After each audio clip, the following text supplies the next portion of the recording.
Well, welcome everybody. Once again, this is Juan Hernandez. I'm the acting branch chief for the RCPP program. In fact, this is my last week as an acting branch chief. Has been serving in this capacity for about the last 4 months. And Troy Daniel, the state conservationist from Minnesota, will follow me starting next week. So I wanted to take advantage of this opportunity to welcome him to the role. But I wanted to welcome you all to this wonderful opportunity to discuss easements. Easements is a critical component of the RCPP program. And it is a reason that we wanted to have this informational session. This is a lot of lessons learned that we have had through prior year proposals.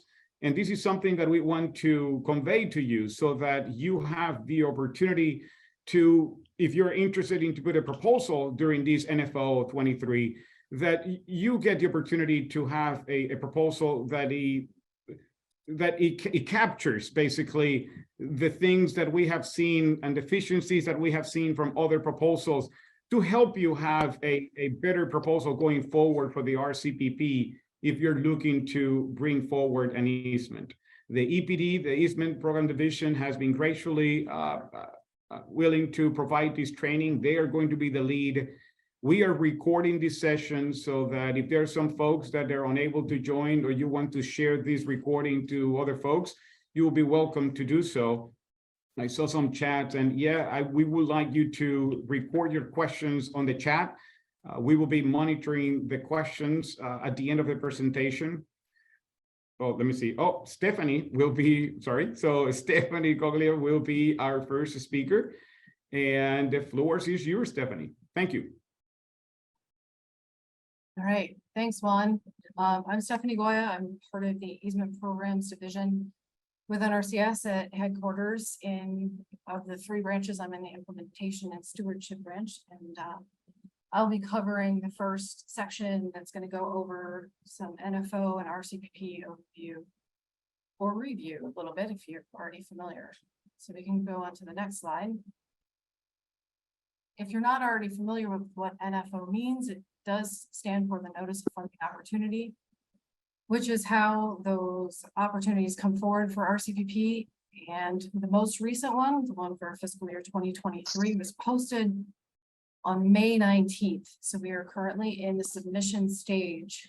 In about 5 weeks, a little over 5 weeks, the submission deadline is August 18th at 4:59 p.m. And that does need to go into the proposal. So make sure that you have familiarized yourself with that NFO. There are instructions in there and there are requirements for getting e-authentication.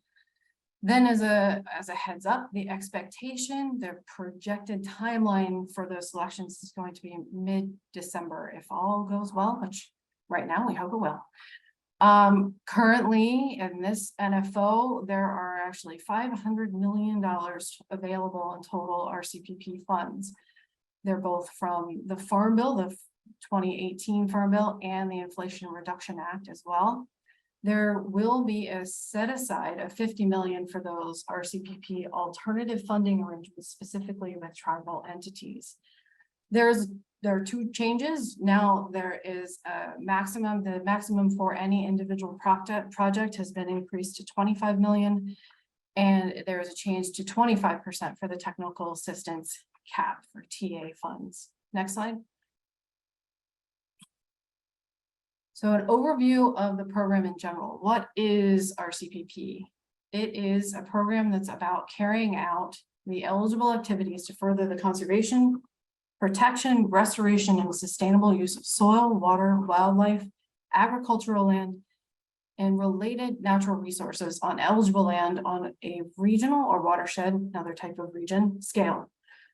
Where does it happen? It's on eligible land, which is either private or tribal agricultural land, non-industrial private forest land, or associated land on which an eligible activity would help to achieve the conservation benefits defined for an approved project. Now, some of those are distinct terms. We're going to cover eligible activities, we're going to cover eligible land, and we'll also be talking about conservation benefits and resource concerns.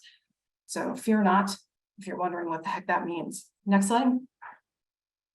So the how, as is implied by the name of the actual program itself, It is very much a very partner-centered program. It's about the co-investment between NRCS and these conservation activities to achieve the conservation benefits and address natural resource concerns. And the duration of these projects, if they're selected, is typically 5 years, but there can be a negotiation for different terms if necessary and deemed appropriate. Next slide. All right, the eligible activities. So we see that there's land management, rental, US held, entity held, public works and watersheds. We will be focusing on the easements. So it's where this presentation is really about the US held and the entity held, but this is just for awareness that there are other ones. On the right-hand side, you can see the other associated covered programs, the other NRCS programs that are similar to the RCPP activities on the left. So a comparison matrix there. And one of the important things to realize, a distinction from ASEP in the way restoration normally happens, whereas in ASEP, restoration would happen with ASEP funds, the Agricultural Conservation Easement Program.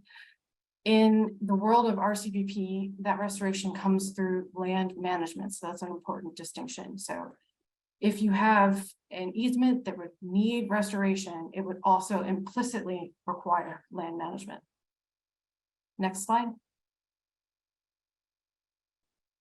All right, back to the main two easement opportunities, that is entity held and US held. The distinction is that the entity held is, as the name applies, purchased and held by an eligible entity.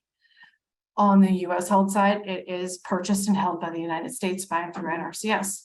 The distinction to keep in mind is that if you're wanting to do AFA, only entity held easements are available. So if you have the desire to do or propose a US held, that's only an option under RCPP Classic. Next slide. This is a really important beginning conversation of some important concepts called the resource concerns, the resource benefits, and the conservation values, and these are all interrelated. The resource concerns are specific natural resource problems that are likely to be addressed successfully through the implementation of the eligible activities. And the conservation benefits are about the improvements in the status of the resource concerns and other similar goals in the project area. Now, conservation values is where you establish from those resource concerns and conservation benefits the purpose of the RCPP easement. This is distinct, particularly from ASEP, where that is actually statutorily established. In RCPP, this is where that flavor comes in. It's available. This is where that variability and flexibility really begins to show. And this is where it gets documented in this something called the conservation values, and then eventually conservation values statement that explicitly gets put into the conservation easement deed. Next slide.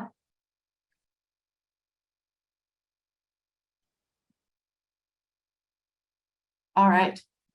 So since conservation values are such an important factor or component of easements, this is a whole slide on conservation values, where it is about the natural resources that are being protected and the resource concerns being addressed consistent with the conservation benefits identified at the RCPP project level and as agreed to in the individual programmatic partnership agreement, and that was put forth in the proposal, right? It starts with the proposal and then get documented once your project is selected, or if hopefully it gets selected and moves forward to a partnership for programmatic partnership agreement, aka the PPA. So the RCPP easement is there to further the restoration, protection, management, maintenance, enhancement, and monitoring of those established conservation values, whatever gets established for that specific project based on what's consistent with the RCPP programmatic requirements. And it goes into that conservation values statement goes into the actual individual easement deeds. And again, it's derived from or established during that construction and negotiation of the PPA based upon what's in the proposal, which has brought forth what the expected and negotiated conservation benefits and resource concerns are for that project. Next slide. Okay, so the easement deed terms, you've got 3 levels of restrictiveness for the easements. There's highly, moderately, and minimally, and highly is about addressing restoration and protection of native habitats in natural or historic conditions with minimal disturbance and no ag use. The moderately is where it's about the management of a specific habitat to provide conservation benefits with the conservation activities to maintain or manage those conservation values. The minimally restrictive is about the protection of the agricultural uses, including grazing uses, and the rights related to make sure that it remains ag use. Next slide. So this is for the entity held. Still the same restrictiveness levels that are available for those minimum deed terms. You're minimally, you're moderately, and you're highly. I said it in reverse order to the way it's presented, but still, it's the same as what was on the other slide. But there are 2 versions of the terms that are available, one with and one without the related US right of enforcement from the United States. So same things, one with that additional term and one without for each level of restrictiveness. Now, there's also the opportunity in the proposal, if you desire to use an already approved existing ACEP-AL template, you can bring that forward in your proposal, and it's important to have those discussions early. And that can potentially be utilized as well in an RCP project if it's, it would have to be adjusted to reflect those RCPP authorities, fundings, and project purposes. Next slide. And the US held, same thing again, you still have the highly, moderately, and minimally restrictive. And in this instance, within the proposal, you can bring forward if you would like to utilize the existing deed terms that exist for the Grassland Reserve Program, the Wetland Reserve Easements, Healthy Forest Reserve, and the floodplain easements. And obviously, those would still have to be adjusted to incorporate the RCPP authorities, but that would be something to have a discussion with as you're putting forward your proposals and thinking about if you want to utilize those existing deed terms. Next slide.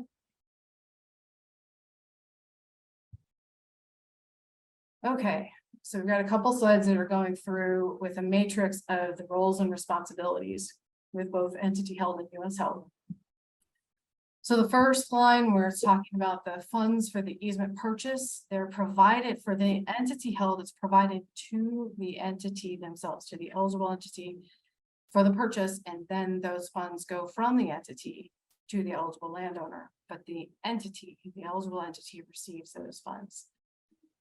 On the other hand, for a US held, the funds actually go to the landowner from NRCS for the sale of that conservation easement.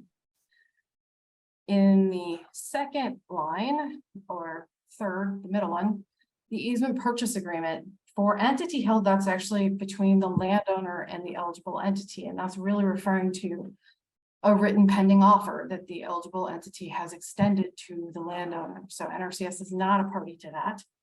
But on the US held side, that agreement to purchase is the actual vehicle that conveys that easement purchase agreement.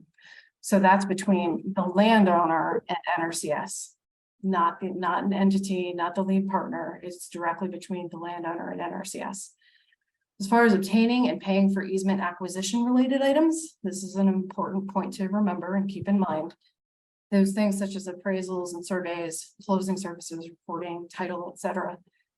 That's the responsibility of the eligible entity for entity held easements. So that means that those, what we would call technical assistance funds for those services, are not something that is actually eligible for reimbursement through RCPP funds. As it is with ALE, that's an entity responsibility, excuse me. On the US held side, when it comes to those easement acquisition items, that is the responsibility of NRCS, and we pay. Next slide.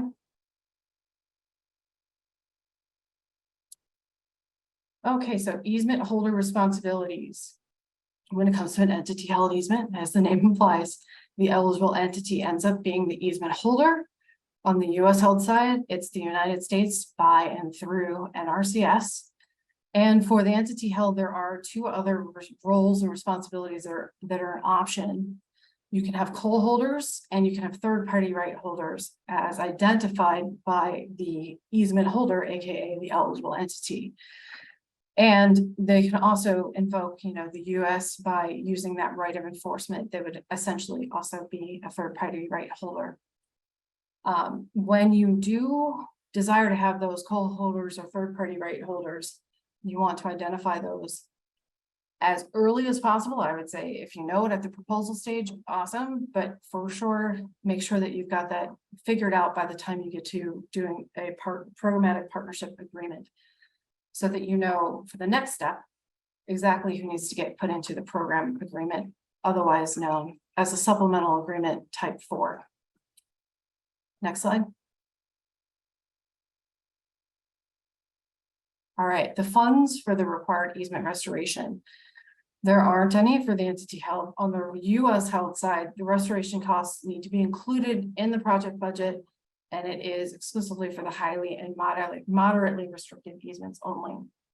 When it comes to monitoring, stewardship, and enforcement of closed easements, that responsibility falls to the eligible entity, and with US held, it is NRCS's responsibility.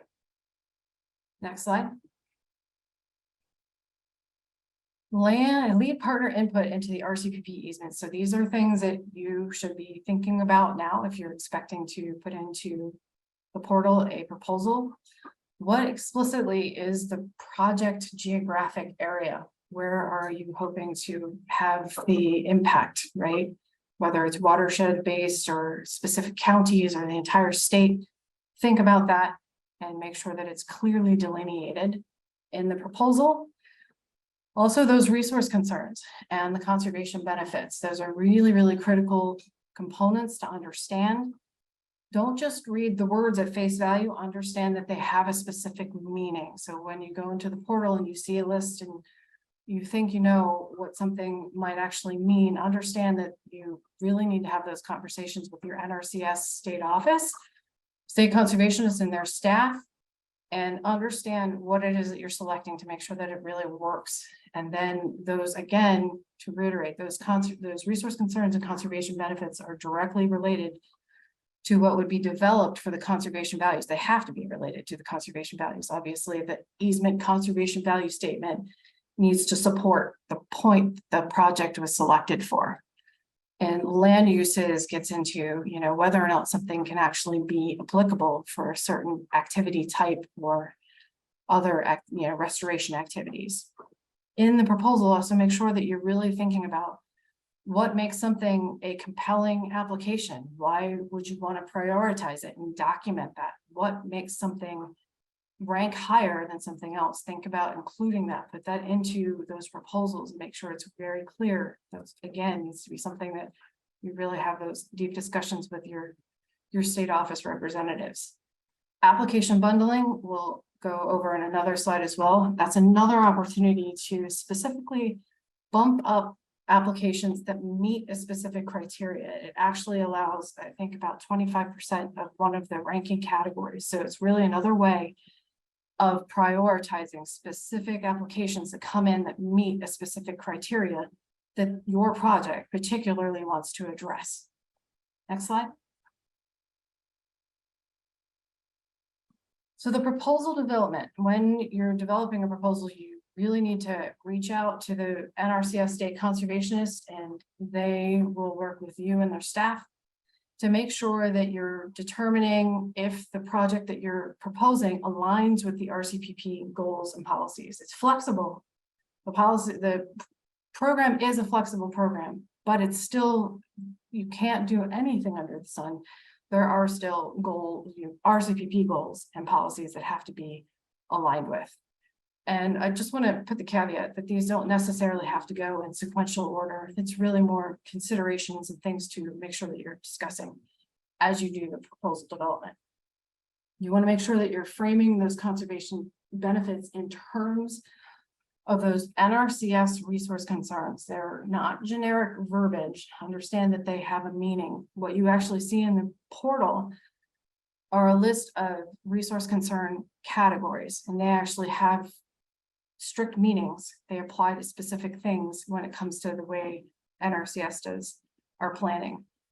So you want to make sure that you're discussing all the NRCS practices that might be needed and to get that full scope of resource concerns that you're wanting to address with your project. So also understand the eligible activities and which are suited to treat which resource concern within the proposed project area. Maybe something that you're thinking is a potential wetland easement is actually something that might be better suited to a watershed project or something along those lines. Understand what it is that you want to do and how it fits in with RCPP. Next slide. And you want to make sure, again, those discussions about technical assistance are really important to make sure that you're not thinking that you're going to be able to get funds that maybe aren't available for entity held. That has been something that's been a misunderstanding and has caused a little bit of heartache. But again, those technical assistance funds, make sure you're having those discussions. That's why we're really emphasizing having these talks with the state office. And then, of course, they will actually be helpful as you develop and submit that actual proposal into the project portal. So there's also in the NFO, there's a notice about the opportunity to potentially do something other than a use PAP, or that, I'm sorry, I don't remember what, I can't remember offhand what use PAP is an acronym for, but the appraisal process that we typically use for valuation. If you desire to do something different, you can put that forward in your proposal, but you also want to make sure at that same time that you are reaching out to the Easement Programs Division via the National Appraiser using that email that's on the screen. It's also, of course, in the NFO, so fear not if you don't have this written down and it's something that you're wanting to pursue. It's all available there. But if that is something that you want to do, make sure you're having discussions again early and often, and then make sure that's part of the proposal and gets submitted to EPD as well. Next slide. The role of the PPA, the Programmatic Partnership Agreement. That document is the bridge between the program requirements and individual applications. It's what informs which RCPP informs about the restrictiveness levels that are desired and would be used to acquire an easement, and forms the conservation values statement and related deed terms. And of course, it's informed by what is put into the proposal, but the PPA then refines, and it's part of the negotiation of what was put forward in a proposal to make sure that it's in compliance with the RCPP programmatic requirements. So just understand that there are times when a proposal might be selected that doesn't have, that maybe everything that's in there is not just carte blanche approved. There may still be things that have to be ironed out and negotiated. However, having those discussions early before you even put in a proposal so that you understand what those requirements are will mean that the development of the PPA will go that much faster and easier and without the pain. All right, there is the option of doing PPA amendments if it's needed, but really ideally have the conversations beforehand so that you're not having to go back, but it is an option. It is available that if something needs to be amended to align appropriately, it can be amended. Next slide. The pre-selection of parcels. This is something that can be put forward in the proposal. If you have specific parcels that you know specifically are just wonderful evidence of supporting a conservation goal, and you want to put that in there, make sure that you're naming it clearly. You can put that forward.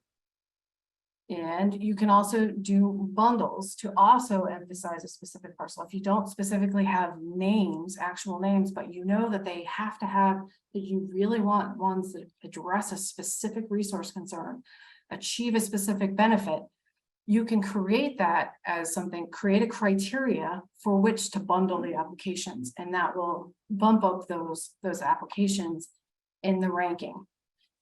Note for that first one where it's talking about pre-selection or targeting specific parcels and specifically putting it into the proposal. It still doesn't guarantee that that will actually be funded. It doesn't guarantee that the project will be funded. It also certainly doesn't guarantee eligibility. It doesn't mean that there's going to be enough funds. There are still things that have to be met and achieved, but it is an option to really identify those specific targeted parcels. Next slide. All right, landowner eligibility. All current landowners of record, they have to provide evidence of the current ownership. They need to be eligible for USDA payments. That means in the Farm Service Agency and NRCS records, which also they have to have current records in FSA system, which is done by including a form for farm operating plan. The landowners need to be compliant with highly erodible land and wetland conservation provisions. Next slide. And the adjusted gross income provisions.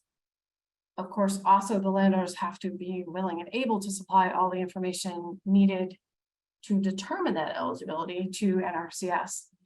And if there are legal entities or joint operations, they would also need to provide a list of all the members and the embedded entities with each member's tax identification numbers and their percentage of interest in the legal entity. Next slide. So to the AGI eligibility component of that previous slide, there are a couple options. There's something called an AGI applicability waiver, and the applicability means that it applies to the entire project. So it means that it's not on an individual basis. The second option is if instead of doing an entire project AGI applicability waiver, you can still pursue on an individual landowner level an AGI waiver. So, but you would only do that if you didn't already request and receive an applicability waiver for the project. Next slide. Land eligibility. So the land can be eligible for enrollment if it is private or tribal agricultural land, non-industrial private forest land, or associated land. That's a reiteration. So capable of supporting the identified conservation values. That's an important thing. Make sure you're really considering whether or not what might be coming in as an application can really support the purpose for its selection, as well as the planned future condition of an easement. And of course, it has to be within the scope of the project and within the project area. Next slide. Land eligibility continued. It needs to be of sufficient size and have a proper boundary configuration. It needs to have physical and legal access to the easement and sufficient funds available in the project for all of the required costs. So that means also if there's restoration that needs to be in there. It needs to, if it's a US held, we need to make sure that things are appropriately, sufficiently funded to cover all of the costs associated with that acquisition. For entity held easements only, it's subject to a written pending offer by the eligible entity. If you participated in ASAP ALE, it's the same way. So that shouldn't be a surprise if you've previously participated in that program. Next slide. Ineligible land. Land could be ineligible for enrollment for a few reasons. If it's owned by a state or local government or by an NGO that's already required to protect the stated conservation values. There are limited exceptions for an entity held easement on ag land acquired through a buy, protect, sell transaction. It's also ineligible if it's owned by an agency of the United States other than acreage owned by an Indian tribe, and as well as if it's already subject to an easement deed or restriction that provides similar restoration and protection as the RCPP easement would be proposing to do. Next slide. A couple more reasons why something might be ineligible is if there's an adverse onsite or offsite condition that might cause, undermine, preclude, or interfere with the purpose. That means things like hazardous materials or permitted or existing rights of way, infrastructure development, adjacent land uses, anything that might, again, think about interference with the purpose. Of course, unacceptable title issues is going to be a problem. If there's not a clear title, or if there's not sufficient access, legal access, or if there are liens that can't be subordinated. Also, if there's mineral exploration, third-party rights to minerals that interfere with the conservation values, or surface rights can also create something as ineligible enrollment. Excessive costs, if what's being proposed is just extraordinarily expensive, or for the restoration, the management, or the monitoring, if something would cause it to be excessive, then it can be deemed ineligible. Next slide. Okay, so we're going to delve a little bit deeper into the entity held easements, and I'm going to pass it off to Tim Aaron.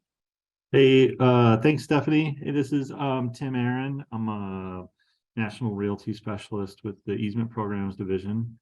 And I am going to, as Stephanie said, dive a little bit deeper into the entity held easements and some things that have changed or been improved in the recent NFO, as well as some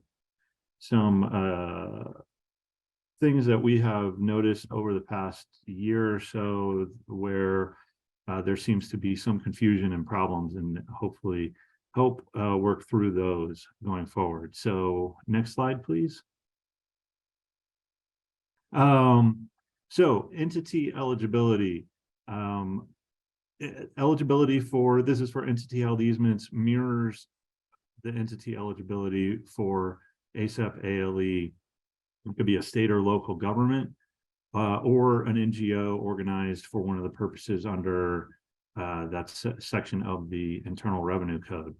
And what does that, beyond that, the entity also must meet certain requirements in that they have to be able to and authorized to purchase conservation easements, have an established land protection program, and that land protection program protects the same types of resources that are being protected in the PPA, or that the PPA is for.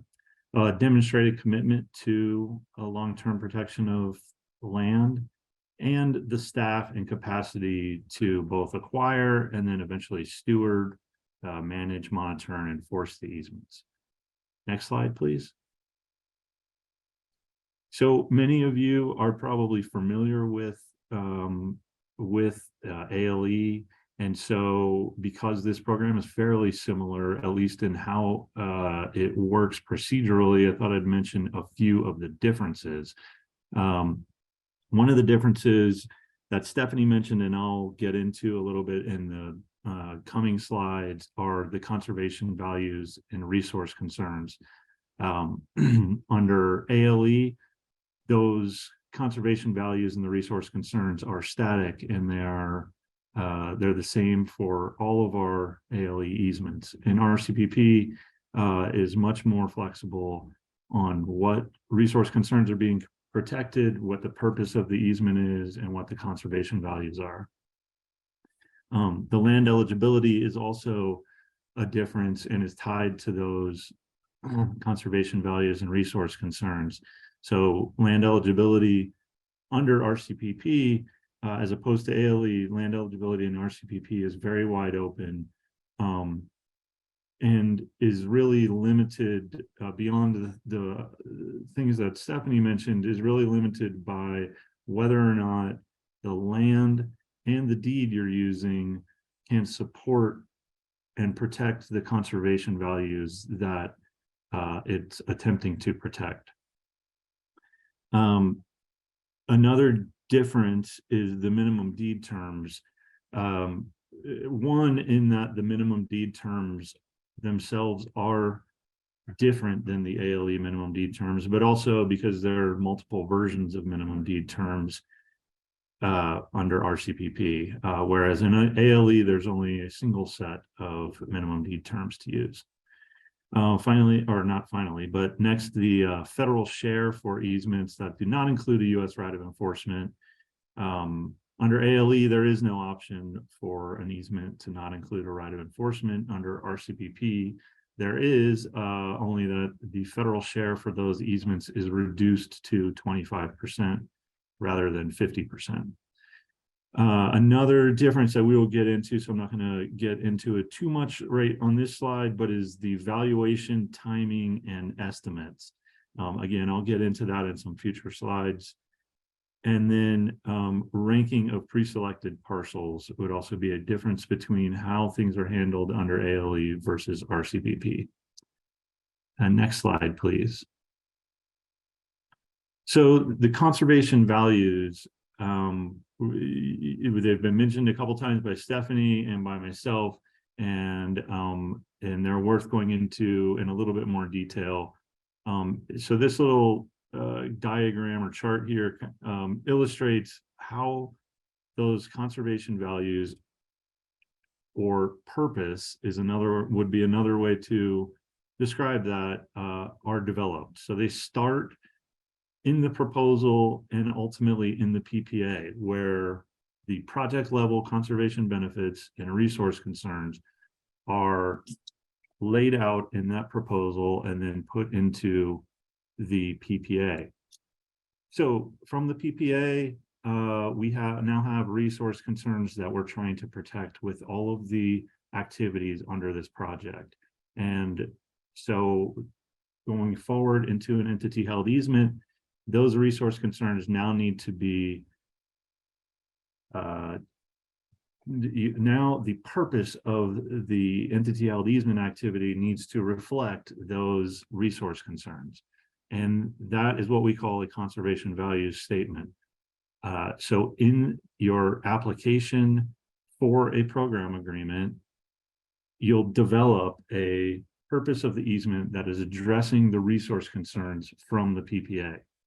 And then ultimately that conservation values statement or purpose will also be in your parcel application, the parcel contract, and ultimately in the deed. One thing to note is that for projects within a critical conservation area or CCA, the CCAs have their own priority resource concerns separate from the other resource concerns we've been talking about. Within the CCA, for projects within the CCA, those priority resource concerns must be the basis for a conservation value statement in the program agreement and ultimately in the easement deed. So just wanted to point that out. Next slide, please.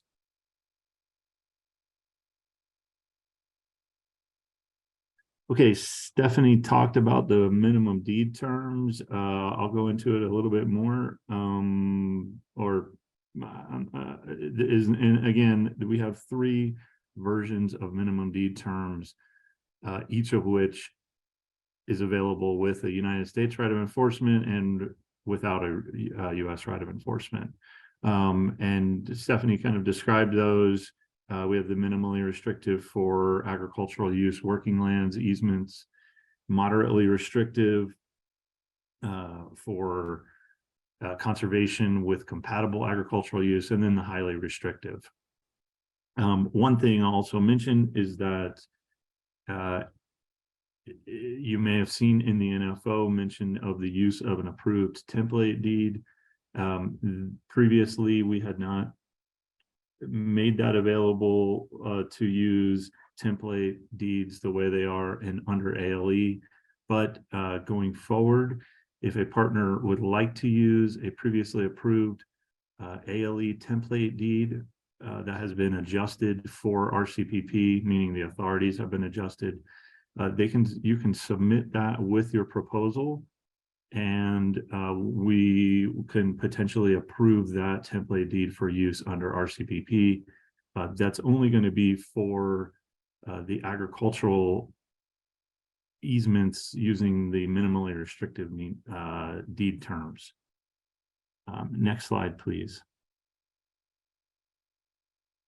So I mentioned I would get into some kind of common issues we've been experiencing in reviewing deeds and working with the partners on the entity held easements. And one of those issues is what happens if the conservation value statement does not address the resource concerns.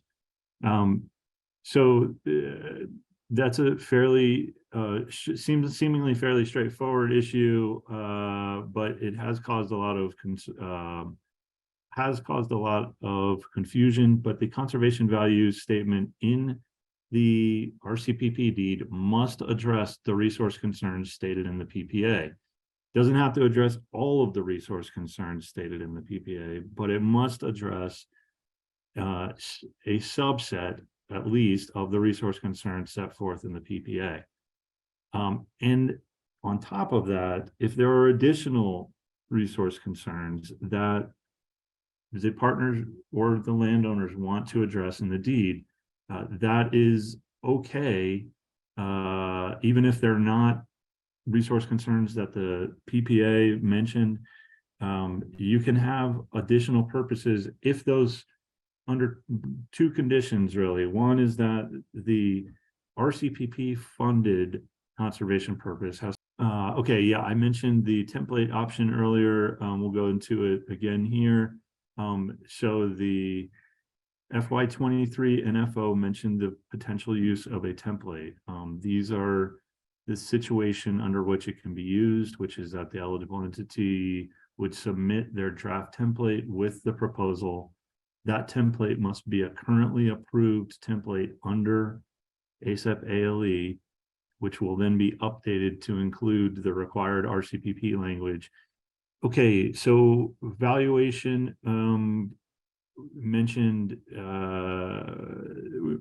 earlier is a before and after appraisal obtained by the entity following NRCS appraisal specifications.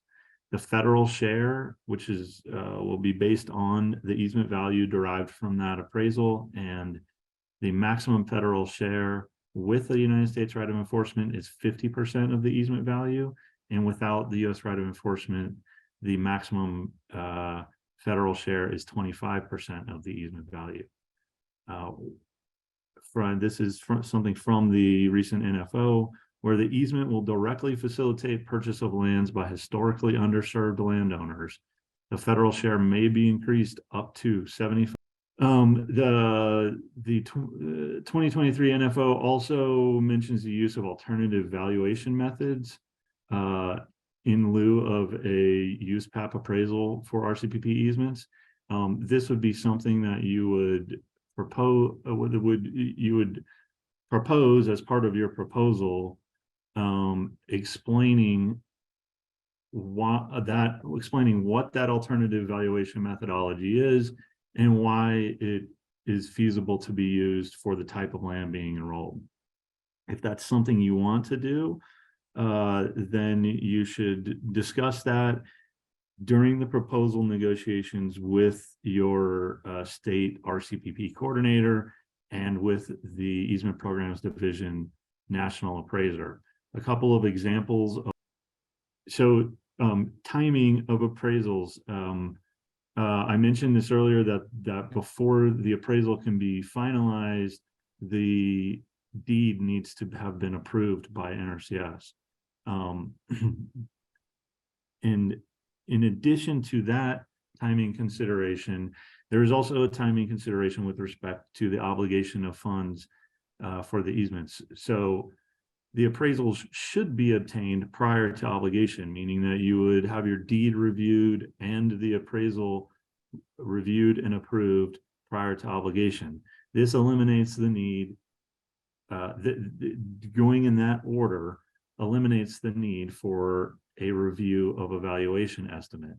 And at that point, if you have already had your deed reviewed, the appraisal approved, then by the time you have obligated the partial contract, you are very close to being ready to close.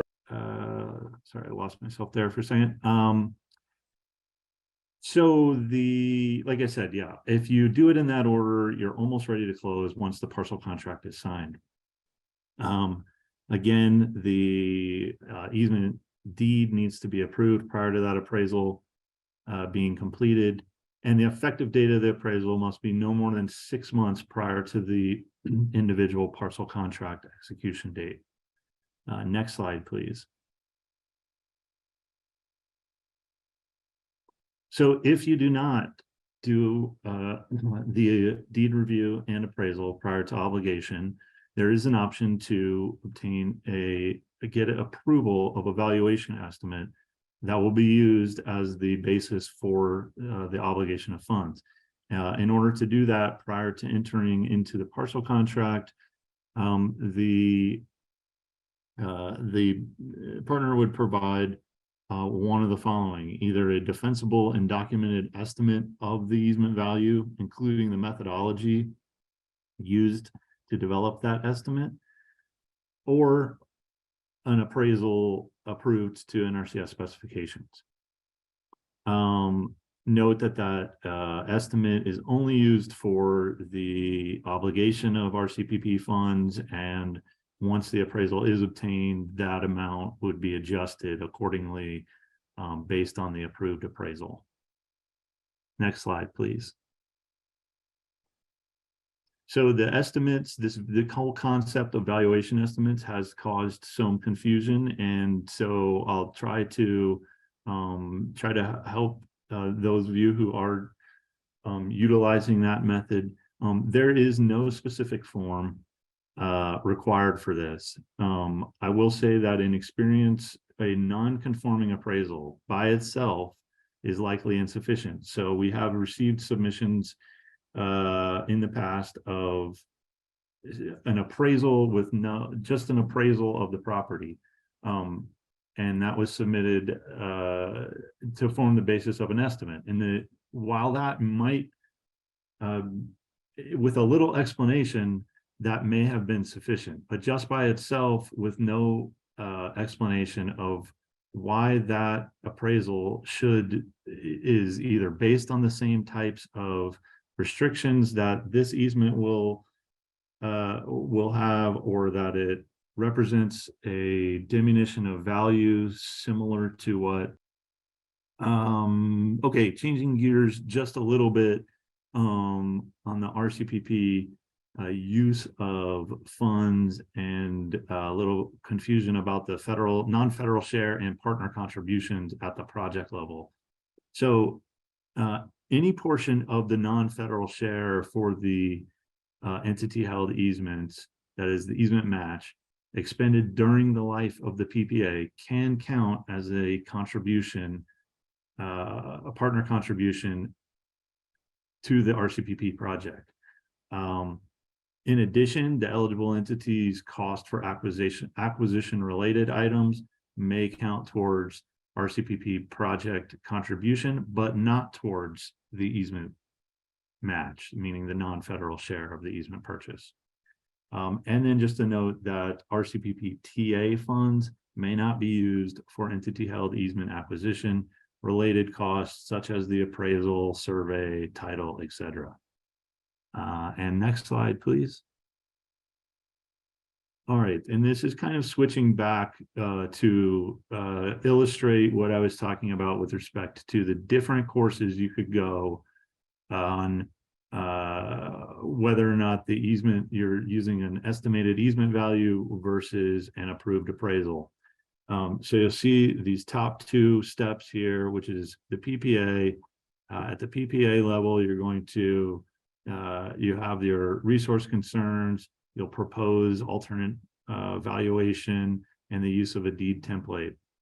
Then the entity will apply for a program agreement.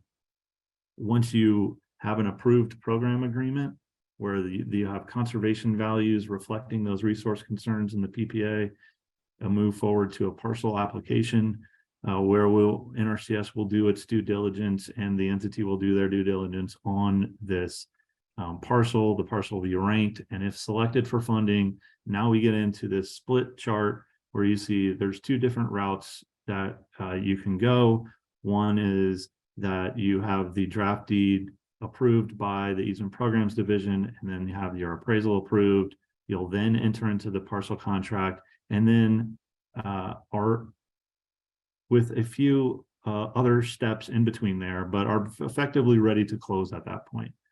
Option two, you'll see, has one additional step, which is getting that estimated value approved by NRCS, then entering into the parcel contract, and then going through the deed and appraisal approval process and finally closing.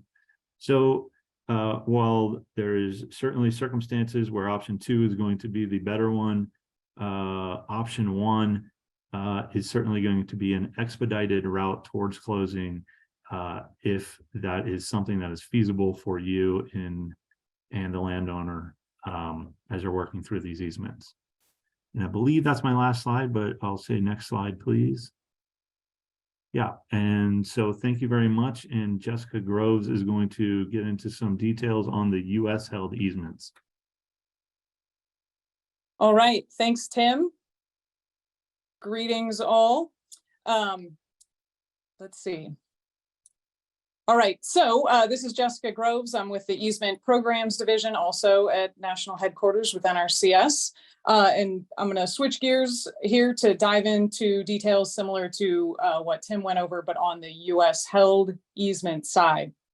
So as a little bit of background, NRCS has been acquiring conservation easements that it holds on behalf of the United States through our various easement programs for over 30 years. And so we used that experience and some of our existing easement programs, also referred to as the covered programs under RCPP, as a jumping off point for RCPP easements under the 2018 Farm Bill. So following a theme that you've been hearing throughout, one of the spots where RCPP immediately deviates from our existing easement programs is that all of our other easement programs have a fairly fixed program purpose. They thus have specific eligibility requirements. They're designed to achieve a specific result. And therefore, there's a single programmatic set of conservation values, and the deeds that we use to acquire those easements to accomplish those purposes are all standard and fixed. But given that we have a variety of easement programs that do different things, we used each of those to inform what was made available to provide the greatest amount of options and flexibility under RCPP. But it also means then there is this coordination needed, particularly upfront, as we've been emphasizing, and certainly as you're entertaining submitting a proposal, that close coordination just to make sure that all of the parts that are variable ultimately align, since that is going to lead then to the most sort of efficient and effective agreement in the long run. So on the US held easement side, you know, like I said, we used the flexibilities within RCPP to attempt to create opportunities to protect and restore certain conservation values and natural resources under US held easements that we aren't necessarily able to get to under our existing programs. Our existing programs being things like the agricultural conservation easement, wetland reserve easement components. So those have a focus on restoring and protecting degraded wetlands. Our Healthy Forest Reserve program, which has a focus on protecting forests for at-risk species. Our floodplain easement program, which looks at restoring floodplain functions and values, things of those nature. And so taking into account our existing programs, we tried to evolve from there in terms of what is available under RCPP US held easements. Next slide, please. So to accomplish that, akin to our other US held easement programs, we released a set of easement deeds, so RCPP warranty easement deeds. They contain standard terms that can't be changed. The acquisitions are subject to the Department of Justice title regulations, as are all of our easement acquisitions that result in easements held by the United States. NRCS, on behalf of the United States, is the only easement holder. So those are some of the fixed features in terms of the fact that it's an easement that's going to be held by the United States. But where the variability comes in is they contain entirely new features from some of the other easements that NRCS is able to hold under our existing easement programs. So one of the first activities that's critically important is selecting the appropriate easement deed of the three available. And that gets selected based on those resource concerns and the conservation benefits that have been identified in the PPA. And prior to that identified in the proposal. And ultimately, there has to be an alignment between what the conservation values are, so what the purpose of the easement is going to be, and the terms of the easement deed that gets selected. And we'll go through that in a little more detail. And then just one thing to note, I'll talk about it in a little more detail. In addition to the easement deed itself, two versions of the easement deed have an exhibit that identifies additional activities that may be authorized or additional prohibitions, again, based on whatever the stated conservation values are. And this is something, it's not entirely unique to RCPP. We do have this under some of our existing easement programs, but this is the other area where there is some variability and flexibility to identify specific conservation activities or prohibitions that would attach to the deed itself. So as Stephanie showed, you'll see again a similar theme, the three easement deeds that are available for US held easements. There is a highly restrictive easement deed that is for the protection of conservation values, and the names alone start to indicate what the purposes of those easements would potentially be. So you can use that to get a gauge of whether or not, you know, you're in the ballpark based on what you're hoping that easement will do, or the conservation benefits that you've identified in your proposals. Moderately restrictive is the warranty easement deed for conservation uses. That's the first one that has this additional Exhibit E. And in that Exhibit E, there are additional conservation activities that may be identified, as well as additional prohibitions. And then the minimally restrictive warranty easement deed is for working lands, and that likewise has an Exhibit E, wherein any additional authorized conservation activities, as well as those rights for agricultural production, and then any additional prohibitions would be specifically identified. So the terms of the warranty easement deeds themselves are not modifiable, but the conservation values statement that goes in the warranty easement deed that establishes the purpose of that easement, and then those Exhibit E's for those moderately and minimally restrictive easements, those are the items of variability within the easement deeds themselves for a US held easement. All of these documents are available online. And so certainly if you are thinking about including an option for a US held easement in your proposal, I would certainly recommend that you review all of those, and you can do that in conjunction with the NRCS staff there at the state to help walk you through that. Next slide, please. Just to give you a picture of what this looks like in the warranty easement deed itself. Like I said, this is the only sort of variable piece within a set of otherwise standard deed terms. And so it's in that purposes and intent section. The purpose of the easement is to further the restoration, protection, management, maintenance, enhancement, and monitoring of the conservation values. And there in that paragraph is where that conservation values statement gets entered. And again, as mentioned throughout, that is derived from your resource concerns and the conservation benefits that you are seeking to address through your RCPP project. So next slide, please. What that might look like, just to give an idea of where the alignment between the conservation values and which deed option you might select.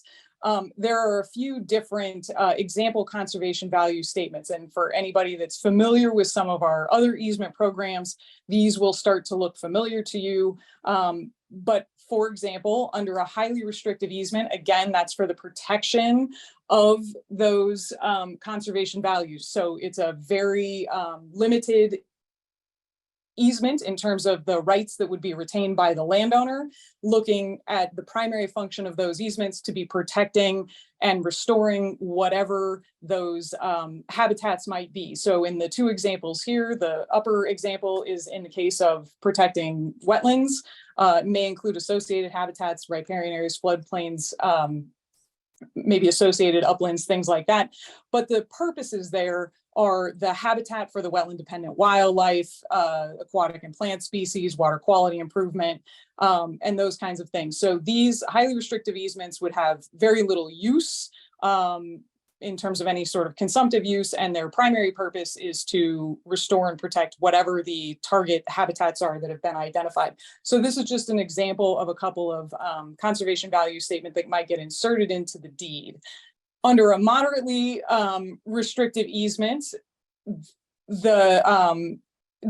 of the differences here is that there's a higher level of anticipated use, but those uses are conservation activities. So those are things that will further the restoration, protection, enhancement of those conservation values. But one of the key differences is that the rights to conduct some of those activities can be reserved to the landowner. Under a highly restrictive easement, those are not reserved to the landowner.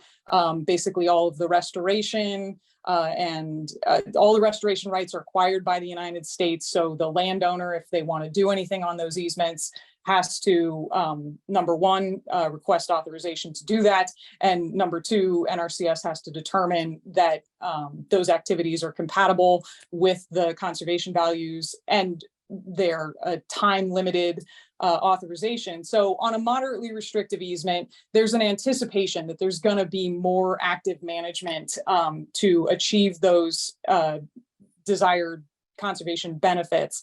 And so a conservation value example, these, again, for those of you who are familiar with some of our other easement programs, will look familiar. The first one would be, let's say you're operating in a forest ecosystem and you're looking at promoting the recovery of at-risk wildlife, plant species, improving biodiversity, carbon sequestration, sustaining healthy forest ecosystems, et cetera.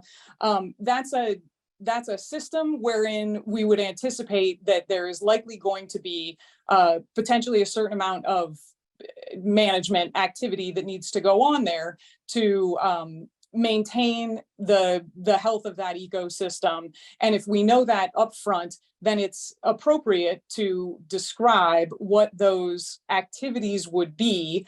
And thus those rights are then reserved to the landowner and are actions that they can undertake on those easements. And so, again, as the name would indicate, moderately restrictive, it's kind of a middle ground between the restoration, conservation, protection of those habitats being the primary intent, but anticipating a certain level of management's going to be necessary to achieve those conservation outcomes. And if it's important that those, the ability to do that be reserved to the landowner, this is a tool to accomplish that.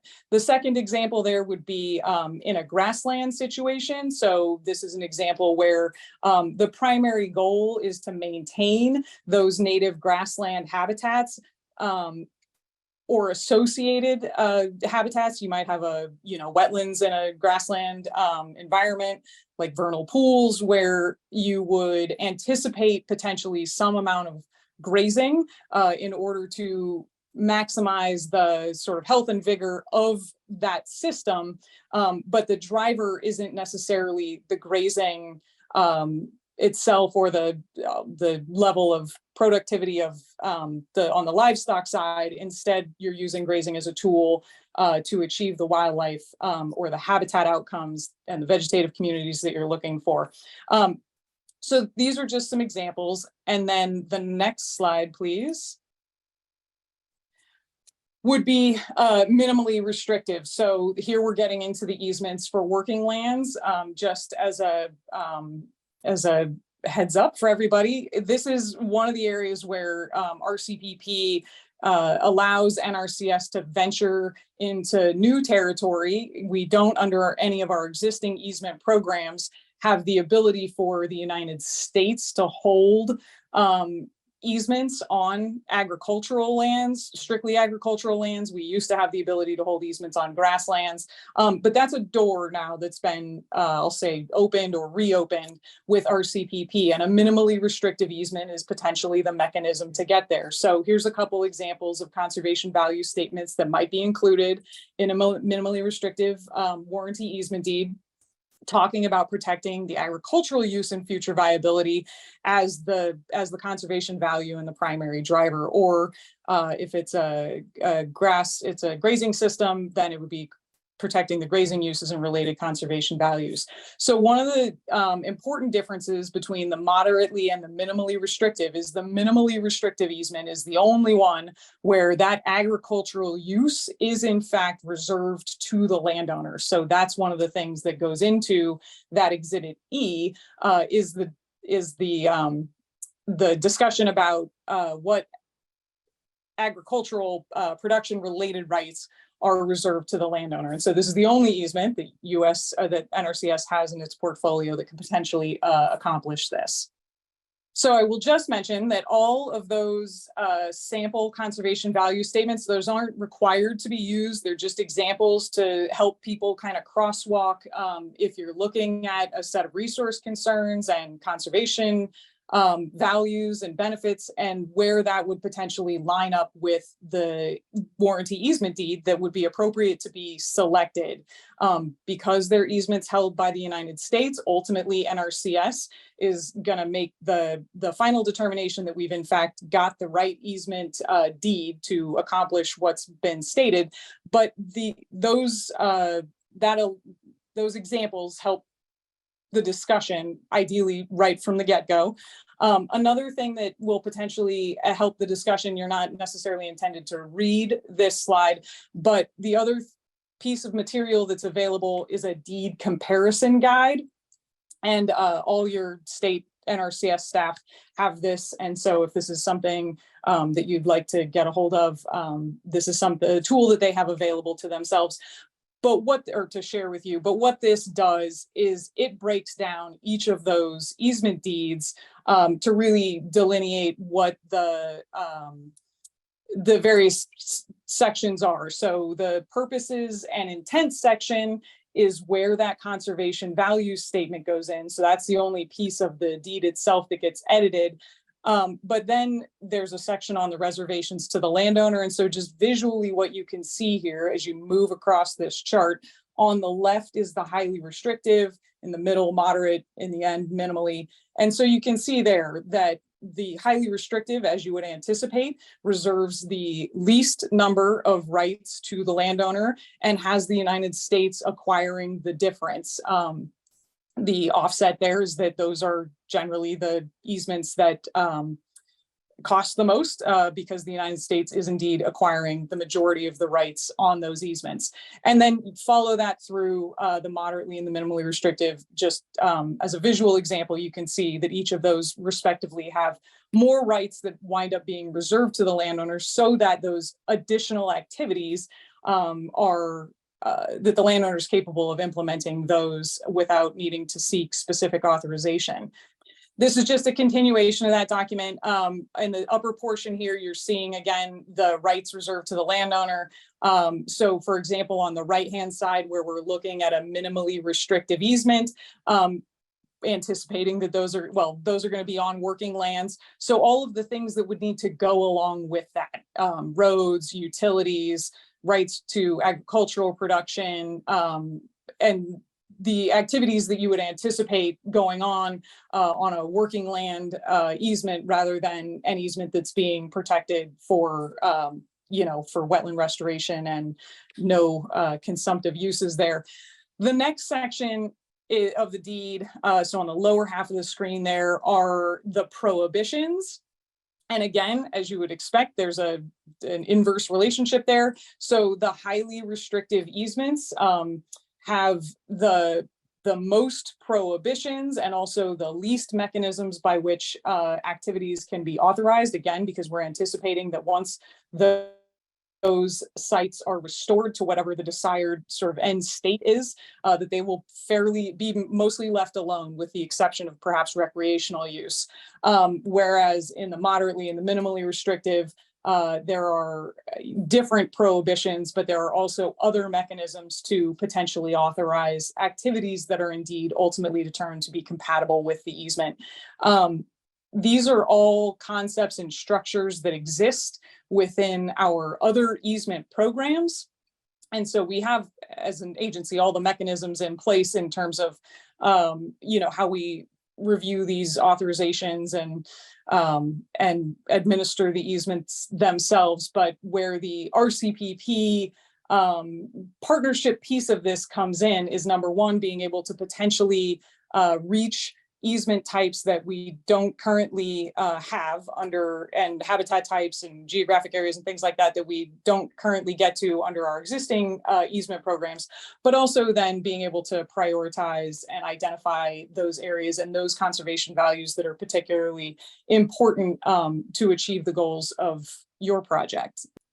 On the valuation and payment side, this is similar to the entity-held easements in that each easement ultimately has to be individually appraised. This is because each easement is potentially different with respect to the conservation values that's going to be protected and establish the purpose of what that easement is.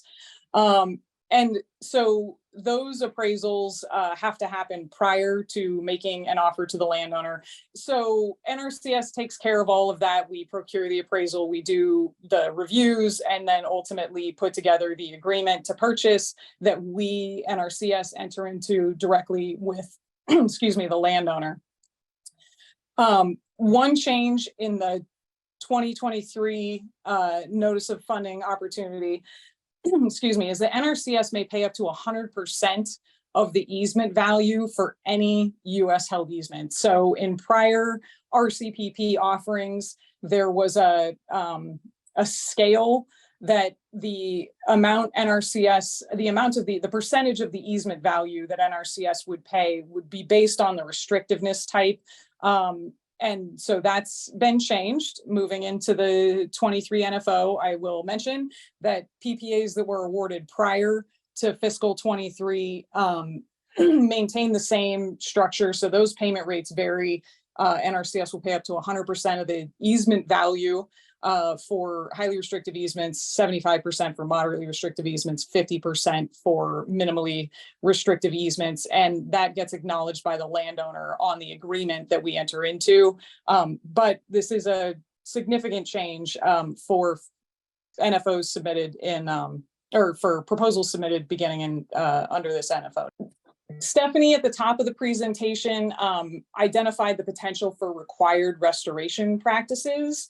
So for highly or moderately restrictive easements, again, these are those easements where the primary purpose is to restore and protect and conserve a specific habitat type or vegetative community or specific resource concern that's not based on a consumptive use. So typically your wetlands, forests, grasslands, et cetera. If there's restoration that is needed to bring that the functions and values of whatever the ecosystems are that have been identified, then the restoration needed to do that needs to be accounted for in the proposal, in the budgets, throughout the process, because it is a part and parcel of the easement itself. NRCS is purchasing through those easements the rights to conduct the restoration that's necessary to achieve whatever those ecosystem and functions and values are. And so the funds to do that need to be accounted for so that the true cost of the easement is covered by the proposal and by the PPA and by the budget. And so in order to be eligible for a US held easement, if it's a highly or moderately restrictive easement that's going to require restoration, sufficient funds have to be available in the PPA to complete all of that restoration. So that's also something to be thinking about if you are contemplating a highly or moderately restrictive US held easement under any proposal that you might submit. Just as a note, if there are practices that would be recommended, let's say on a minimally restrictive on an agricultural land easement or a grazing use easement, that are great conservation practices, those are potentially eligible for funding, but it'd be completely separate from the easement transaction itself. So those would be things that might be picked up under your either a land management component of the same RCPP proposal, or it could be something that get, completely separately funded through our other financial assistance programs like the Environmental Quality Incentives Program. So it doesn't preclude the ability to do conservation practices on that aren't required for the restoration itself. Those just happen through different mechanisms other than being accounted for with the easement transaction. With respect to the costs and the payment and the contribution and who's responsible for what, it lines out very differently for the US held easements than it does for the entity held easements. For US held easements, NRCS is responsible for not only the acquisition of the easement itself, but also for all of the acquisition related items. So NRCS procures and pays up to 100% of all of those acquisition related costs. So appraisals, boundary surveys, title work, so on and so forth, all of the due diligence there. And then, like I mentioned, NRCS can also pay up to 100% of the costs for any required restoration on highly and moderately restrictive easements. The key feature here, even though NRCS pays for all of these things and conducts all of this work, is that these amounts have to be accounted for in the budgets. So then with respect to the contributions towards those costs, and again, the costs that have to be covered themselves, the cost of the easement in the budget, the cost of the easement itself, all of the acquisition related costs, any required restoration on a highly or moderately restrictive easement. And then for moderately or minimally restrictive easements, there's some additional due diligence in the form of a baseline documentation report. If there's going to be costs associated with the preparation of that, those have to also be accounted for in the budget. And so when we look at whether or not a particular US held easement that's being proposed for funding is going to be eligible, we look to ensure that the entirety of the funds that are going to be associated with that easement are present and accounted for in the budget of the particular agreement.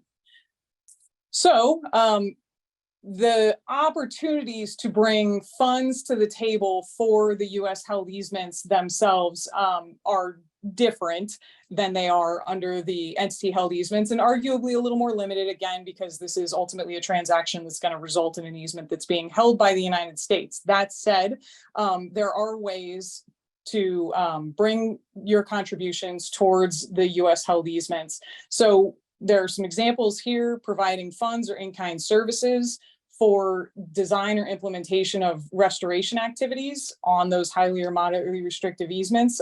That's a great mechanism by which to do those, particularly paying the costs associated with getting that restoration implemented. Certain management activities on the easement area. So once the easement is restored there, or even if the easement doesn't take restoration, if there are management activities that you would conduct or pay the landowner to conduct on that easement area, those can count towards those contributions towards the overall RCPP project. The last one here, the provision of certain easement acquisition related items. It's possible if you want to provide funds or in-kind services for some of those acquisition related items. That is probably one of the more complicated options, doable, but complicated. So just keep that in mind. In-kind services for monitoring of the easement area, and then funds for payment of easement compensation to the landowner. This is uncommon, largely due to the fact that no other parties can take an interest in the easement itself. That said, if contributing to the cost of the easement itself is something that you would like to provide funds for, it is possible. And just to highlight that note, these are easements that are held by the United States. They do not include any third-party interests, so no rights of enforcement or other interests reserved to a third party, even if there is a contribution towards the payment of the easement itself, which is why that particular option is uncommon, but it is possible, so we're pointing it out. And then in terms of how those contributions are taken into account with respect to the overall PPA budget, any of the funds or the in-kind contributions provided by the partner or a third party that is not the landowner can be counted as a contribution under the PPA. US held easements have a different limitation than entity held easements do. So just to be aware, funds that are contributed by the landowner cannot be included as a contribution under the PPA. So this would include any difference between the fair market value of the easement and the actual easement compensation amount that gets paid to the landowner, or any costs or in-kind services that are provided just directly by the landowner that and for which they are not otherwise compensated. So the landowner contributions on the US held easements are limited. This is a statutory issue. And just so everybody, US held easements can be a little bit daunting, but so that you all know that we are there to try to facilitate this to the best of our abilities. We have a national easement acquisitions branch, and they will ultimately assist the states, NRCS at the state level, in the actual acquisition. So the states and NRCS at the state level, along with you as the partners, provide the applications and the proposals and the recommended conservation values and the Exhibit E terms. But our NRCS state staff have a helping hand there with the easement acquisition branch, who can also walk them through getting the deed and the Exhibit E's associated with that deed into shape. And then once that is the case, once those deeds are in shape, have been approved, they do have to be approved by the USDA Office of General Counsel, as do all of our easement deeds.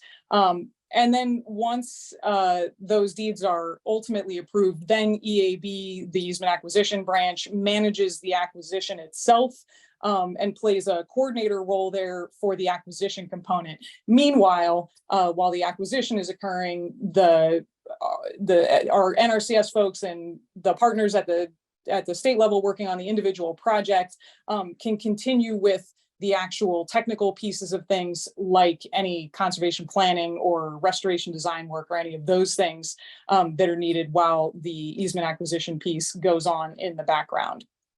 And just as a reminder, again, because these are easements being acquired by the United States, ultimately the United States has to affirm and approve which deed it will use to acquire an easement, and then what that conservation value statement will be. And any of the terms in the Exhibit E, we have to ultimately have an easement that is manageable and enforceable over the long term. But we want that input in not only knowing what the desired outcomes are, but also helping to navigate to the easement that we think is going to collectively think is going to most effectively achieve those outcomes. I'll just, this is more of a visual. This was something that was presented to our NRCS staff. This is to just kind of show that that upper portion in green, those are activities that NRCS undertakes on all of our easement acquisitions. So these are activities that we conduct to acquire any easement.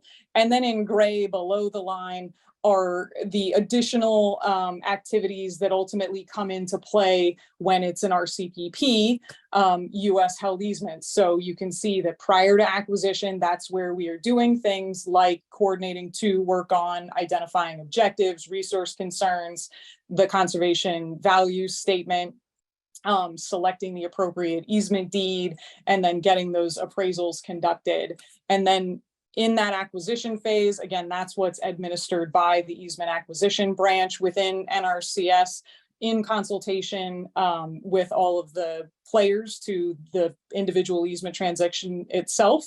And then on the post-acquisition side, where RCPP differs from some of the other easements held by the United States is because those conservation values and those Exhibit E terms are variable. The enforcement of those easements is potentially likewise more variable.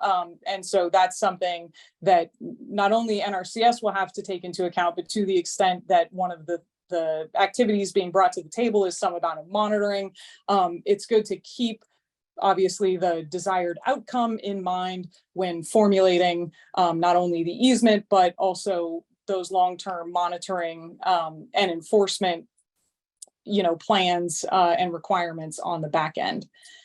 And with that, next slide, please. I will hand it back to Stephanie. Okay, hi everybody, I'm back for an encore. So these last few slides before we hopefully are able to open it up for some questions. I will do my best. It's only a few more slides.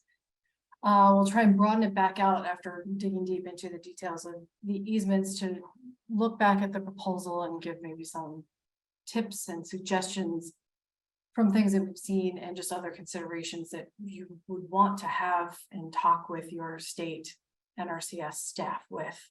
So a consideration when you're putting together your proposal is to, of course, start off with the awareness of the two funding pools and the fact that there's a state and multi-state. The state multi-state can have any resource concern or conservation benefit. The thing to remember about the critical conservation areas is that they have to, each of those producer contracts or easements under that project has to also at least address one of that CCA's, that critical conservation area's specific priority resource concerns. So that's an important caveat to remember if you do apply for that critical conservation area. Just to make it a little extra fun, those priority resource concerns don't mesh precisely language-wise with the resource concerns that are available in the portal and what you would be able to select from that dropdown. An important thing to make sure you discuss and figure out which path you're moving forward if you go on a CCA, which resource concerns tie to those critical conservation areas that you intend to put into your easement or your other eligible activities, but we're focusing on easements. And also just that a single proposal cannot include multiple CCAs. You would only pick one, even if you're in one of those areas that overlaps with another one. And there is more information both in the NFL and on the RCPP website with information about those CCAs. All right. So I wanted to point out that the proposal questions are really written very broadly to be able to allow you a lot of latitude to include all of your visions and goals, as well as addressing the RCPP visions and goals, things like the impact and the partner contribution and the partnership and management, which are how you lead partners will be evaluated when you put these proposals forward. So they need to be broad. There's also the administrative priorities to consider and your proposals talking about those climate smart agriculture. If it's in alignment with what you're doing, it's another avenue. That can be something that can also be potentially eligible for utilizing those IRA funding. So urban agriculture, another one, historically underserved farmers and ranchers is another priority. But keep those in mind. That's one of the reasons why those proposal questions are written so broadly, because there is so much opportunity for things to do in RCPP. So again, because they're written broadly, here are some things to make sure you have discussions and you include somewhere within those proposal questions that you address which easement types you're doing, which deed types you're thinking of using. Are you going to use the minimum deed terms? Or are you talking about using one of those approved templates or using an adaptation of the WRE warranty easement deed modified to fit for RCPP? Again, bringing it back to those resource concerns and or priority resource concerns and understanding how that ties in and meshes with your objectives, making sure that we've got that match between what you guys are doing and what RCPP can do. And if you're doing something where you're targeting a parcel, make sure you've identified that clearly in your proposal, that you've named it, given it a location, whatever other identifiers that you have available, make sure it's clear. So some of the highlights from the NFO are that the federal shares for entity held are primarily the same, but there are a couple tweaks. So let's just look through it. For the non-historically underserved landowners, the maximum federal share for entity held remains the same. You've got the 50% if you're using the right of enforcement, and it's up to 25% if it's without a U.S. right of enforcement. However, now if it is for historically underserved landowners, you can do up to 75% for easements with a U.S. right of enforcement. For historically underserved, it can be up to 50% without a right of enforcement. An important distinction. The note at the bottom is pointing out that entity held easements acquired through an AFA may not include the U.S. right of enforcement. That's already been covered, just reiterated. All right. Also, the partners may request to use covered program easement deeds, so that would also need to go into the proposal. So if you've got an entity held, or you're moving forward with a proposal that contains that, just make sure that you've indicated that you want to use XYZ ASAP AL template that's already pre-approved for that program. It will have to be adjusted for the RCPP authorities, but it can be something that you bring forward in your proposal. And same with US held, you can utilize the WRE, HFRP, and other standard NRCS easement deeds, but they again would have to be adjusted. All been said before. All right. So I created kind of just an example of a fictional example of what one could do with some of these proposal questions. So that literally is one of the proposal questions that's listed at the top. Describe rationale for inclusion of each RCPP activity type, e.g. rental contracts, entity held easements in the project proposal, and how each activity relates to the generation of conservation benefits. It's a really broad question. You got a lot of stuff that you probably need to put in there. I'm putting forth an example of things that you would want to consider to make sure that you're including. So in this example, I said for entity held easements, the fake forever land trust will attach the moderately restricted deed terms to address the resource concerns of long-term protection of land against threat of conversion to non-grassland uses. The easement will restore cropland to grassland, and the easement deed terms and the RCPP easement plan will address the resource concern, field sediment, nutrient, and pathogen loss, and that is linking to address the critical conservation area, Great Lakes region, water quality degradation priority resource concern.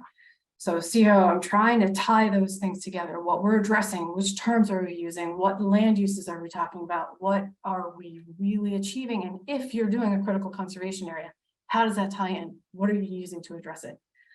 Again, that question is broad. You're going to have other things that you're going to put in there, but this is just an example, some flavor of what things you want to make sure you're including if you're doing easements.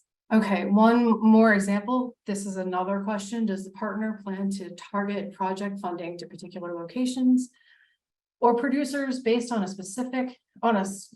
scientific assessment or research-based plan? If so, please describe. Obviously, this is actually going in different directions as far as talking about that scientific assessment and research-based plan, but it can also be utilized to capture some of that specificity about parcels that you already know are going to address what it is that you're wishing to accomplish with your project. So in this example, I said for entity held easements, Forever Land Trust has been working to acquire conservation easement on 552 acres of Green Family Farm in Not Really a County along the Not Really a River. If this project is selected for funding, Forever Land Trust intends to use the RCPP entity held easement activity financial assistance fund to acquire an easement pending RCPP eligibility determinations by NRCS.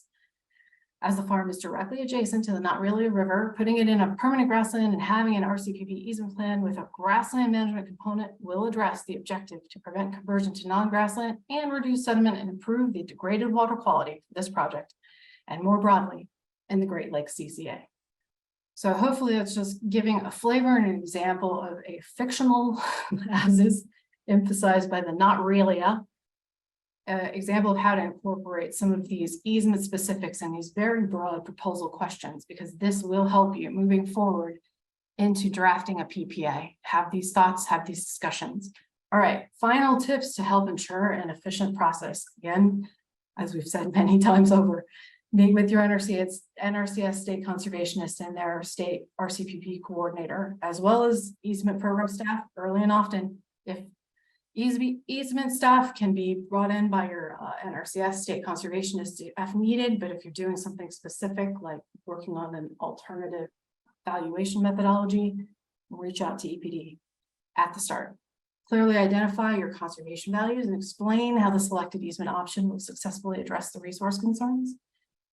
And easement holder is responsible for its own due diligence. This ties back to the technical assistance issue that has come up before. Remember that entity held easements, the eligible entity is responsible to conduct and pay for its due diligence.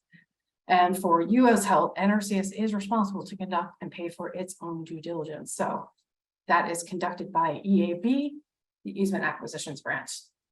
Then submit your proposed RCPP easement deed and any alternative valuation process as part of the proposal as previously described. Okay, I think we have 15 minutes, 16 minutes for questions. Awesome, thank you. Hi, folks. My name is Jeremy Stone. I am a branch chief here at the USDA's Natural Resources Conservation Service. And I'm actually the branch chief for the branch that Stephanie just mentioned, the Easements Acquisitions branch, which has nothing to do with what I'm here to do today. I am simply going to act as the MC for the question and answer session. I usually get tagged for these duties because I sound overly cheerful when I do these sorts of things. So you all have to suffer through that like many of our internal staff do. So what I'm going to do is try to get through as many of the questions as we can. If we can't get through them all, we will provide the questions and answers to the relevant RCPP coordinators and help them disseminate them to all of you. So with that said, Stephanie, you have several of the first questions. So I'm going to turn it over to you. All right. So starting with the first question, is there a reference for the eligible activities list somewhere? So 7 CFR 1464 is the regulation, and that does contain literal definitions of many of the terms. But really, it's also described throughout the NFO as well as within our policy, the RCPP policy, which is in the Conservation Program Manual, Part 531, which is available to anyone to peruse. Excellent. Thank you, Stephanie. And then a quick administrative question. I'll field this one myself. Will the PowerPoints be available to download and print?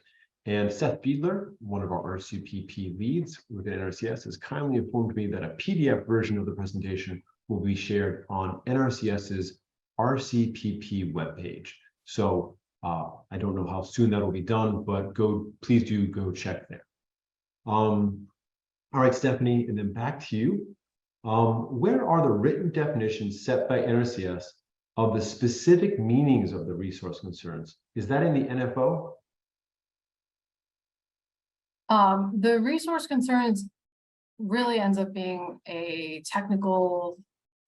I don't know that it's actually publicly provided. It's probably somewhere within the field office technical guide, which I don't know if that's actually publicly available or not, but it really, I would say that needs to be a discussion with your NRCS staff to understand the technical meaning of that. Because again, what you look at in the portal ends up being a category. Okay, and there's a follow-up question to it. Would doing that help them find resource concerns useful specifically for RCPP easements? I think perhaps we go to the next one because I'm a little bit behind on finding that information. I apologize. All right, in that case, let me check and see if Seth Fiedler can access his mic. Seth, are you out there? Oh, is that you, Seth? Jeremy, sorry, I apologize. I'm struggling with the spreadsheet as well. Could you tell me which question you're on one more time? Oh, absolutely. I haven't even told you yet, so you didn't miss anything. So we have a question that asks, do applicants need to provide the address of the parcel in the proposal, or is it okay to just have the map of the proposed sites? So actually, neither of those is a strict requirement. The way the RCPP project works, there are two possibilities. If the proposal comes in with targeted, or what we sometimes call pre-selected parcels, then the proposal needs to include sufficient locational information about that parcel that once we get to the next stage, the PPA negotiation, we know that that particular parcel has been targeted or pre-selected.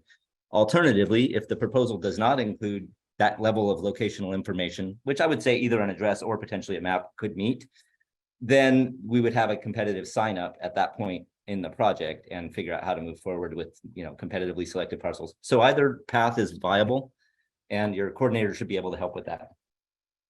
All right, thank you very much, Seth. Our next question is going to go to Jessica Groves. Jessica, and this is in regards to the overview of land eligibility. Can you describe what's the sufficient size or boundary configuration of an RCPP easement would be?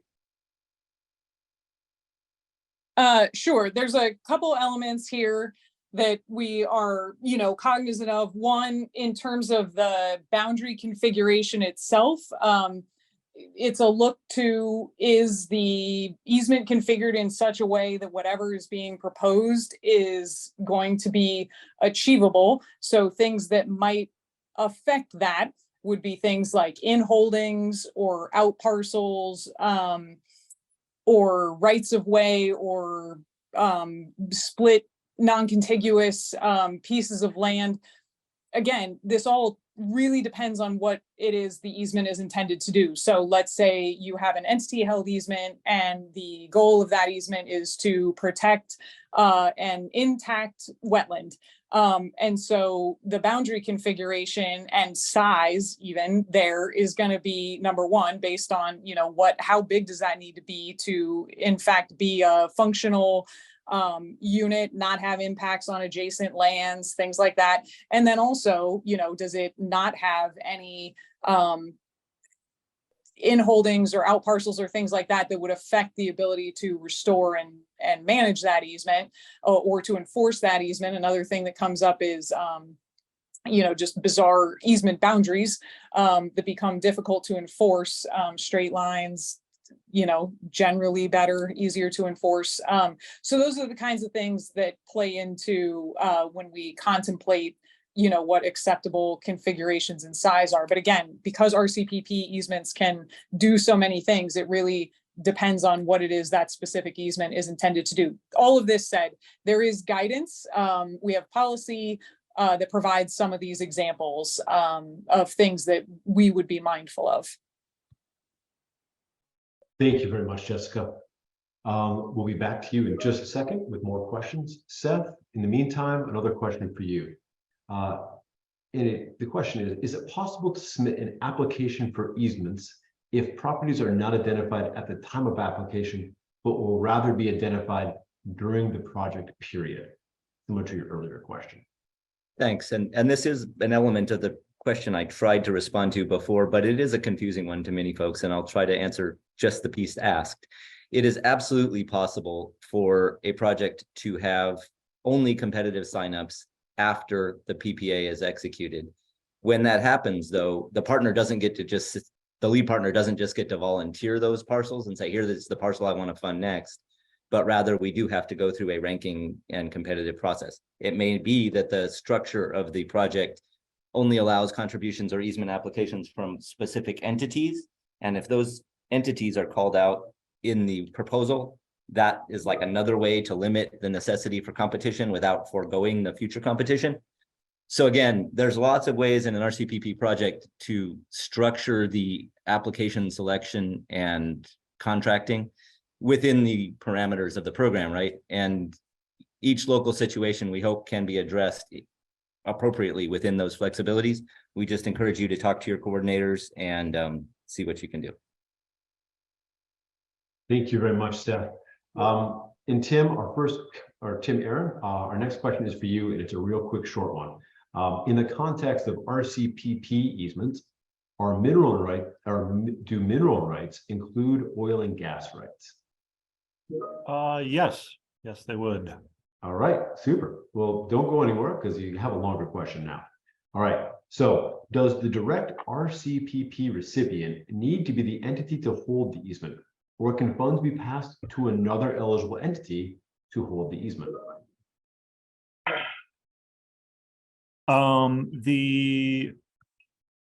The lead partner is not required to be the eligible entity on the entity held easement. However, the eligible entity that is going to hold the easement should be known at the time the proposal is submitted.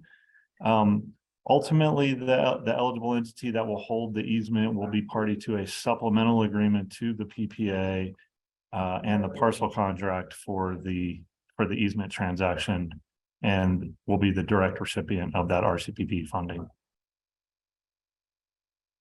Excellent. Thank you, Tim. And I'll field this next question. Is there a requirement for ASAP-AL, or I suppose RCPP entity held easements, that a sponsoring NGO land trust needs to be a member of the Land Trust Alliance or any other private trade association or realtor organization?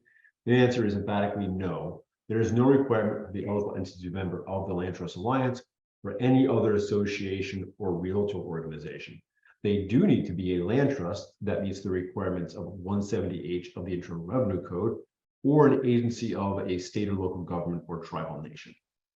So with that out of the way, Tim, next question is coming back to you again.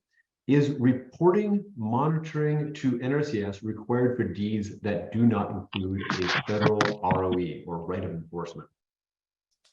No, the easements that do not include the U.S. right of enforcement do not include a requirement for the entity to provide their monitoring reports to NRCS. Okay, and I think we have time for one, maybe two more questions, and they're both going to be for you, Tim.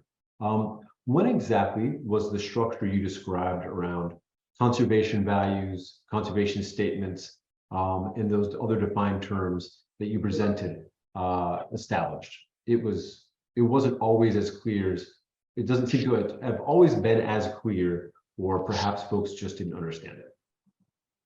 Yeah, thanks. I assume this question is in regards to the specific CCA priority resource concerns. That requirement has been around since the beginning of, well, it's part of the RCPP regulation at 7 CFR 1464.30 D2, which says that NRCS will select eligible applications for program contracts within CCAs that address one or more priority resource concerns for which the CCA is designated. And in that context, the program contract is the parcel contract and program agreement that are used for the entity held easements. Okay, thank you very much. And we'll make one more question. So this one is about minimum deed terms. Will NRCS require a certain minimum deed terms or certain minimum deed terms based on the resource concern that the RCPP easement is addressing, or is that entirely up to the eligible entity? Yeah, good question. And so the entity and the NRCS state office should work together to determine which version of the minimum deed terms best suit the project. But if the resource concerns cannot be effectively addressed using the selected version of the minimum deed terms, then the parcel would be effectively ineligible because it can't achieve the protection of the resource concerns. If that same parcel under a different set of minimum deed terms could effectively address those resource concerns, then that parcel would be eligible.